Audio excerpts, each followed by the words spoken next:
విశాఖ అక్కయ్యపాలెం శాంతిపురంలో అనుమానాస్పద స్థితిలో మృతి చెందిన యువతి కేసు దర్యాప్తు ముమ్మరంగా సాగుతోంది. కోచింగ్ సెంటర్ ఫ్యాకల్టీ అంకుర్ అతడి స్నేహితుణ్ణి అదుపులోకి తీసుకుని పోలీసులు విచారిస్తున్నారు. మృతురాలి తల్లిదండ్రులు కూడా అంకురే హత్య చేశారని ఆరోపిస్తున్నారు.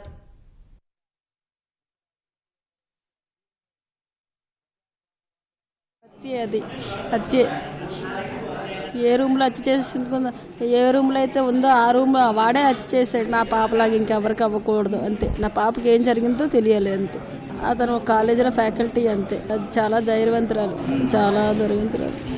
సబ్జెక్ట్ పరంగా మాట్లాడాను తప్ప ఎప్పుడు ఇలాంటి గొడవలు అవేం లేదు. కాలేజీలో సబ్జెక్ట్ పరంగా అందరూ లెక్చర్లతో మాట్లాడాను, అతనితో అలాగే మాట్లాడాను. సుమారు 2-2:30 గంటలకంతా కూడాను ఒక వ్యక్తి వచ్చి ఇన్ఫర్మేషన్ ఇవ్వడం జరిగింది. ఒక అమ్మాయి ఎంక్లేవ్స్లోన 4th ఫ్లోర్లో హ్యాంగింగ్ చేసుకున్నట్టు. ఇమ్మీడియట్గా రష్ అప్ అయ్యి చూసాము. చూసిన తర్వాతను హ్యాంగింగ్ చేసుకోవడం వాస్తవం. ఈ అమ్మాయి ఎవరు కనుక్కొని వెరిఫై చేసి వాళ్ళ పేరెంట్స్ వాళ్ళ ఫోన్ నెంబర్ సంపాదించి ఇమ్మీడియట్గా వాళ్ళ పేరెంట్స్కి మేము కాల్ చేసాం. పేరెంట్స్ కూడా వచ్చారు. ఎవరైతే ఇంటి గల అతను ఫ్యాకల్టీ ఉంటే అతను లేడని అంటున్నారు. దానికోసం వెరిఫై చేస్తున్నాం. అతను నేను లేదు, నాకు సంబంధం లేదన్నట్టు అన్నాడు. బట్ మనం అనుమానిస్తున్నాం, పేరెంట్స్ అనుమానిస్తున్నారు. ఏమైనా జరిగి ఉండొచ్చు మనం అనుమానిస్తున్నాం.